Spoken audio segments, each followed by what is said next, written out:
Welcome to the AI and Your Homeschool podcast. I'm your host, Nancy Manos, and I'm so glad you're here. Today we're doing something a little different. No guest, just me sharing some practical ways that AI might help lighten your load as a homeschooling parent. Perhaps you're already using AI tools like ChatGPT, Claude, Gemini, Grok, or maybe something else. Or perhaps you're new to AI tools and you're wondering, what could I use this for? There's lots of things that we don't want to outsource to technology, but I really believe there are plenty of things that AI can help us with and that it does really well. Things like planning, organizing, brainstorming, or maybe even helping you figure out what's for dinner. As we go through these 10 ideas, think of AI as your personal assistant. AI is a tool that can help you. This first tip is something you may not have considered asking ChatGPT or Claude to help you with. Have you ever found yourself struggling with days that feel more chaotic or inconsistent than you'd like?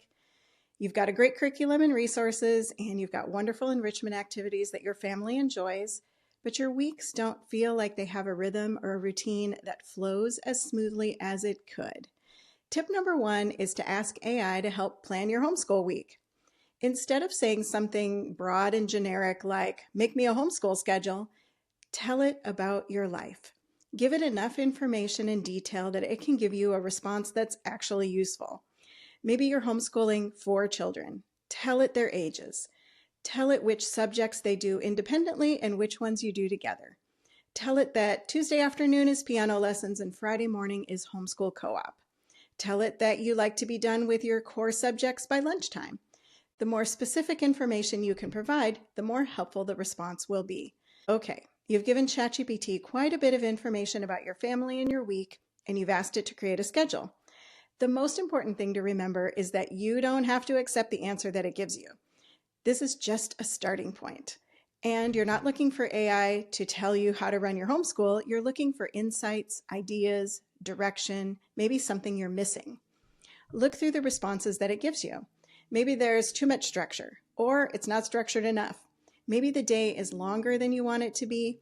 Maybe you notice that there's a key piece of information you didn't include in your first prompt.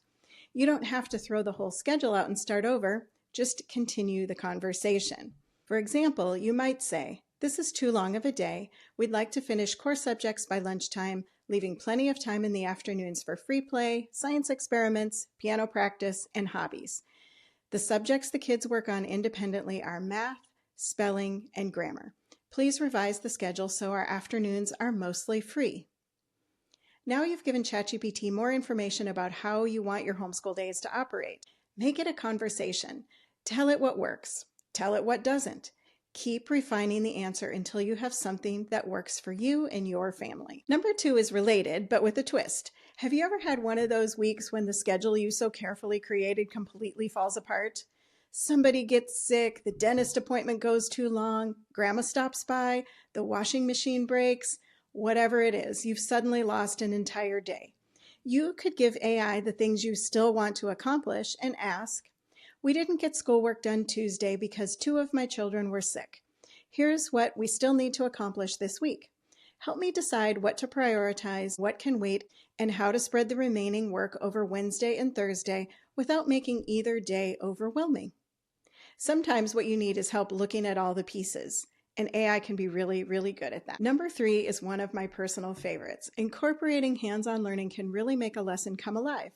Let's say you're studying the American Revolution. The kids have read the chapter and answered the questions, but they're ready to do something more engaging. You can ask AI for ideas.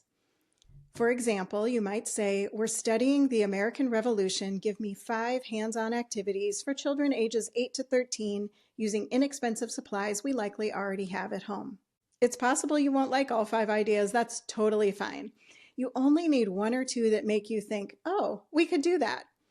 Brainstorming is one of the things that AI does particularly well. It can get you past that blank page moment when you know you want to do something different, but you just don't have the time or energy to come up with it yourself. Number 4 is especially helpful if you're homeschooling multiple ages.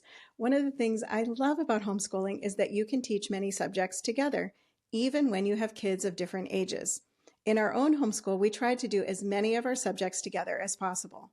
Not only did it make for a more relational and fun homeschool experience, but it made the lesson planning much easier for me because I wasn't planning separate history and science lessons for each of my kids. Maybe you're studying the water cycle together, but obviously your 7-year-old and your 14-year-old aren't going to do exactly the same assignment. Ask AI to help you adapt it. You could say, I'm teaching the water cycle to children ages 7, 10, and 14. Give me one activity we can do together and then suggest a different follow-up assignment for each age. This is a great way for AI to help you come up with some options for teaching your kids together. Number 5 comes from my conversation in episode 3 of the podcast with Stephanie Price, a homeschool mom of 5. Stephanie talked about asking ChatGPT for ideas to keep her younger children occupied while she works with the older ones. I thought this was such a practical idea. Maybe you need 20 uninterrupted minutes to work through math with your 10-year-old. You could say, I need about 20 minutes to work one-on-one with my 10-year-old.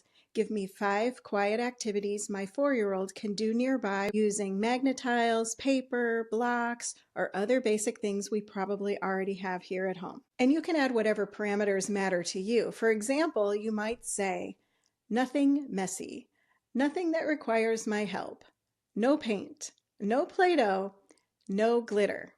Definitely not glitter. The point is, tell it what you need. Okay, number 6 technically isn't homeschooling, except that I would argue that feeding your family is a fairly significant part of homeschool life. You know the drill. Your kids have had breakfast, they've had a snack, they've had lunch, they've had another snack, and somehow they're still hungry and they want to know what's for dinner too. Stephanie shared that she uses ChatGPT to help with meal planning and grocery lists, and I thought this was a great example of using AI to take something off your plate, pun intended. It could look like this. I need 5 simple dinners for a family of 6, 2 adults and 4 kids.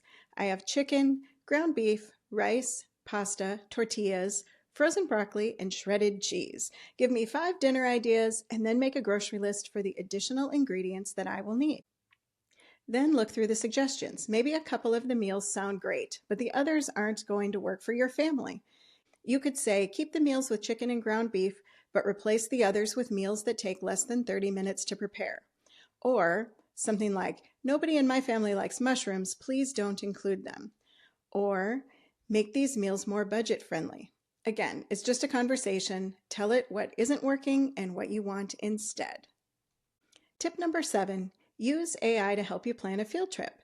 Perhaps you're going to the science museum. You could ask what exhibits might connect to something you're studying, what you should bring with you, what you could talk about beforehand, or what questions you could discuss afterward.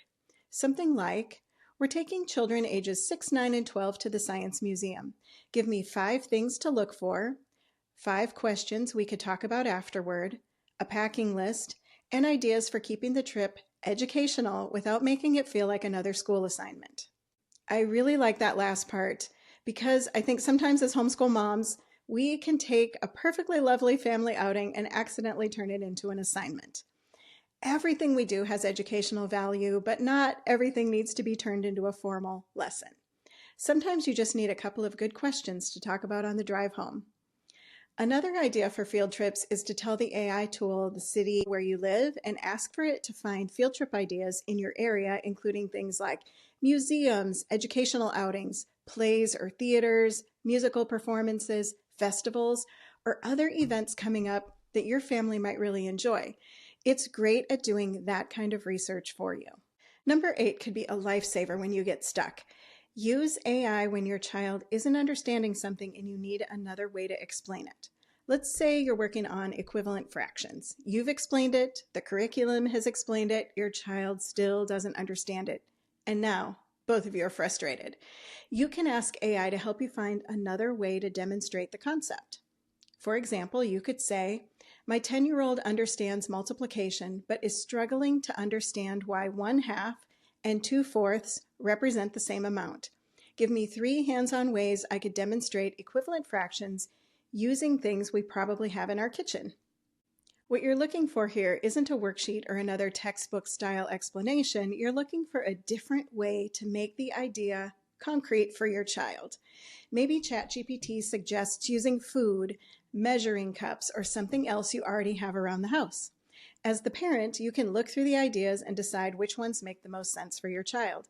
And if none of the suggestions feel right, refine the request. You might say, "My child learns best by doing. Give me 3 more ideas that are as hands-on as possible and involve actually moving or dividing physical objects." Now you've given AI more information about the kind of learner you're trying to help. You're still doing the teaching, but AI can give you a few more ideas when the explanation you've already tried isn't clicking. Number 9 is really simple. Use AI to brainstorm discussion questions. Maybe you've just finished a great book together and you want to have a conversation about it, but you're drawing a blank beyond, "So, what did you like about the story?" You could say, "We just finished reading The Lion, the Witch, and the Wardrobe with our 12-year-old.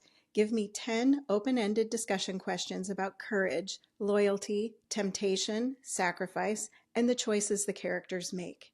One small caution I would like to mention right here, especially if you're asking AI about topics involving scripture, worldview, values, or other important issues, don't treat the answer as authoritative.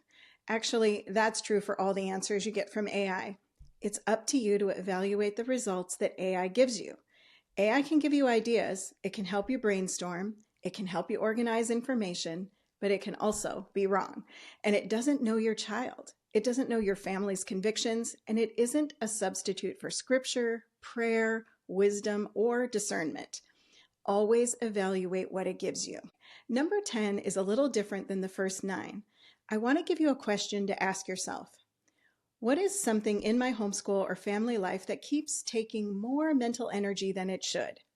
Maybe it's meal planning. Maybe it's turning a long list of errands into the most efficient order. Maybe it's turning a messy brain dump of things you need to do into a prioritized list. Maybe it's helping you break a big project into smaller steps, like starting a garden, building a birdhouse, or preparing a presentation. Try taking whatever that thing is and saying to AI, "Help me think through this." You're not asking AI to think for you or make decisions for you. You're asking it to help you think it through. You might be pleasantly surprised by some of the ideas it comes up with. And if you're struggling with writing a good prompt, you can even ask the AI tool to ask you questions about the problem you're trying to solve or the task you're trying to accomplish. The idea that I want you to take away from this episode is that AI can be incredibly helpful, but we don't want it to replace the things that matter most. We don't want it to replace our thinking. We don't want it to replace learning. We don't want it to replace the conversations we're having with our kids, and we certainly don't want it replacing scripture, prayer, relationships, or any of those things that should be human first or human only. But am I perfectly happy to let it help me figure out what's for dinner? You bet. Or help organize a messy week? Yes. Or give me 5 ideas for a science project so I don't spend the next 45 minutes searching for one? Absolutely. So maybe the question isn't simply, can AI do this? Maybe a better question is this something I want AI to help me with?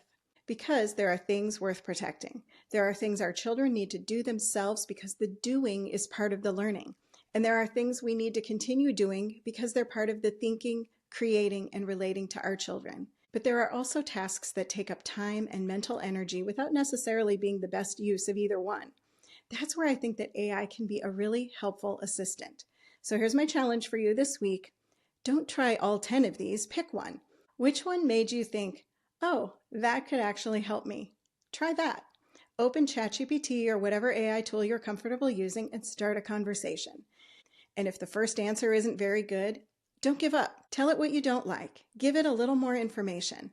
Ask another question. See if you can turn that first answer into something that's genuinely useful for you and your family.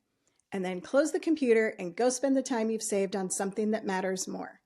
I hope these tips encourage you and spark even more ideas for ways that you can use AI to make life a little easier as a homeschooling parent. I am super excited about what's possible with AI. Are there concerns and risks? Yes, absolutely. And we need to be aware of those things and be wise in our approach. But AI also has a ton of possibilities that I think are worth exploring. If you're looking for a thoughtful way to discuss AI as a family, I've put together a free digital download for you. It includes questions for parents, questions for teens and young adults, family discussion questions, and some real-life scenarios to talk through together. You can get the discussion guide at nancymanos.com/podcast. Thank you for joining me today for the AI and Your Homeschool podcast. Please subscribe to the podcast and my YouTube channel. And if you enjoyed this episode, please share it with a friend. I'll see you next time.